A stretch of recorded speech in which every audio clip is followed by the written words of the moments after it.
تو جس اللہ نے یہ ساری نعمتیں دی ہیں، اس نے زمین کو رہنے کے قابل بنایا، آسمان کو تمہارے لیے مضبوط چھت بنایا تمہاری پروٹیکشن کے لیے، آسمان سے پانی نازل فرما کے زمین میں سے نباتات اگائے، اس کے ذریعے تمہارا یہ فوڈ سائیکل چلتا ہے سارے کا سارا، سب کچھ زمین سے ہی آ رہا ہے، چاہے وہ جانوروں کی خوراک ہو، چاہے پودوں کی خوراک ہو، چاہے ہماری خوراک ہو۔ زمین مر جائے تو ساری مخلوقات مر جائے۔ تو اللہ فرماتا ہے جس نے سب کچھ کیا ہے، فَلَا تَجْعَلُوا لِلَّهِ أَنْدَادًا وَأَنْتُمْ تَعْلَمُونَ، پھر اللہ کے ساتھ کوئی مد مقابل نہ ٹھہراؤ اور تم جانتے تو ہو، تم جانتے تو ہو کہ یہ کوالٹیز کسی اور کی ہے ہی نہیں ہے۔ یہ توحید تو تمہارے اندر موجود ہے کہ اللہ کے مد مقابل کوئی نہیں ٹھہرایا جا سکتا۔ مجھے بتائیں، قرآن کے سٹارٹ میں جو توحید بیان ہوئی ہے، اس توحید کو پڑھ لینے کے بعد کوئی کسی بابے کو پکارے گا، کسی مرے ہوئے شخص کو پکارے گا، کسی زندہ شخص سے وہ چیزیں ڈیمانڈ کرے گا جس کا وہ اہل ہی نہیں ہے؟ امپاسبل۔ کتنی بنیادی بات ہے۔ بس یہ ساری نعمتوں کے عوض میں تم سے ایک بات مانگ رہا ہوں، فَلَا تَجْعَلُوا لِلَّهِ أَنْدَادًا، پس مت بناؤ اللہ کے ساتھ کسی اور کو مد مقابل ند کے طور پہ، وَأَنْتُمْ تَعْلَمُونَ، اور تم جانتے تو ہو کہ کوئی ہے ہی نہیں ایسا کہ جسے بنایا جائے مد مقابل۔ کون ہو سکتا ہے؟ یہی ند کا لفظ ہے جو حدیث کے اندر آیا ہے، جو الادب المفرد میں صحیح سند کے ساتھ ہے اور مسند امام احمد میں بھی ہے۔ ایک صحابی نے اللہ کے نبی علیہ السلام کے سامنے کہہ دیا، یا رسول اللہ ما شاء اللہ وشئت، جو اللہ چاہے اور جو آپ چاہیں۔ آپ فرمایا اجعلتنی للہ ندا، یہ وہی الفاظ، کیا تو نے مجھے اللہ کے مد مقابل کھڑا کر دیا؟ قل بل ما شاء اللہ وحدہ، بلکہ کہہ جو اکیلا اللہ چاہے۔ اچھا، اس نے آگے سے نہیں آرگومنٹ کیا کہ یا رسول اللہ میں آپ کو اللہ کا بندہ ہی مان رہا ہوں، اللہ کا رسول ہی مان رہا ہوں، میں نے آپ کو کوئی اللہ مان کے نہیں کہا، میں نے آپ کو کوئی مستقل بذات نہیں مانا، میں نے آپ کو جو ہے وہ عطائی مان کے ہی بات کی ہے، ذاتی مان کے بات نہیں کی۔ یہ ساری کہانیاں جڑی مولویوں نے پڑھائیاں نے اس زمانے نہیں سنونیاں۔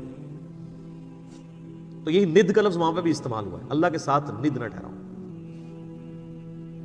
وَإِن كُنتُمْ فِي رَيْبٍ مِّمَّا نَزَّلْنَا عَلَىٰ عَبْدِنَا، اور اگر تمہیں یہ شک ہو، کوئی شک ہو اس چیز کے بارے میں جو ہم نے اپنے بندے پر نازل کی ہے، یعنی قرآن، یہ قرآن جو اللہ کی کتاب ہے، جو نبی علیہ السلام کا واحد معجزہ ہے جس کی بنیاد پہ دعوی نبوت ہے، اس کے بارے میں اگر تمہیں کوئی شک ہو کہ یہ کتاب انہوں نے خود گھڑ لی ہے یا یہ کتاب اللہ کی طرف سے نہیں ہے، کوئی انسانی کوشش ہے، فَأْتُوا بِسُورَةٍ مِّن مِّثْلِهِ، تو تم بھی کوئی اس سے ملتی جلتی ایک صورت ہی بنا کے لے آؤ۔ وَادْعُوا شُهَدَاءَكُم مِّن دُونِ اللَّهِ، اور بلا لو مدد کے لیے اپنے جتنے حمایتی ہیں اللہ کے سوا، ان کنتم صادقین، اگر تم سچے ہو۔ اللہ کے سوا جتنوں کو بلانا ہے تم بلا لو، جنوں، بلکہ سورہ بنی اسرائیل میں تو آتا ہے کہ سارے جنوں انس بھی مل کے اگر اس طرح کی کوئی کتاب بنانا چاہیں تو کتاب نہیں بنا سکیں گے۔ اچھا، یہ قرآن حکیم میں مختلف جگہ مختلف یعنی چیلنجز آئے ہیں، سورہ ہود کے اندر بھی، سورہ یونس میں بھی۔ سورہ ہود کے اندر تو 10 صورتوں کا ذکر ہے کہ 10 صورتیں بنا کے لے آؤ اگر بنا سکتے ہو۔ سورہ یونس میں ہے کہ ایک صورت اس سے ملتی جلتی کو بنا کے لے آؤ۔ فَإِن لَمْ تَفْعَلُوا، اور پس اگر تم ایسا نہ کر سکو، وَلَن تَفْعَلُوا، اور تم ہرگز ایسا نہیں کر سکو گے۔ اللہ تعالیٰ نے اس پہ اپنا اوپینین بھی دے دیا ہے کہ یقیناً تم کر بھی نہیں پاؤ گے۔ فَاتَّقُوا النَّارَ الَّتِي وَقُودُهَا النَّاسُ وَالْحِجَارَةُ، تو ڈرو اس آگ سے جس کا ایندھن آدمی اور پتھر بننے والے ہیں۔ اعدت للکافرین، جو اللہ نے تیار کر کے رکھی ہے انکار کرنے والوں کے لیے۔ اچھا، یہ کافرون کا ترجمہ یا مسلمون کا ترجمہ جو ہے نا، وہ ہم عموماً تو کر رہے ہوتے ہیں مسلمان اور کافر، اصل جو ترجمہ ہے نا مومنون کا یا مسلمون کا، سر تسلیم خام کرنے والے، بات ماننے والے، اور کافر وہ ہیں جو بات نہیں ماننے والے۔ کوئی مسلمان بھی کافر ہو سکتا ہے اور کوئی کافر بھی مسلمان ہو سکتا ہے کہ کوئی صحیح بات مان لے۔ وہ ایک تو وہ ٹرم والا ایمان ہے نا جو ہم ایز اے اصطلاح استعمال کرتے ہیں، جو کلمہ پڑھ لے اور وہ 5 بنیادی چیزوں پہ چلے۔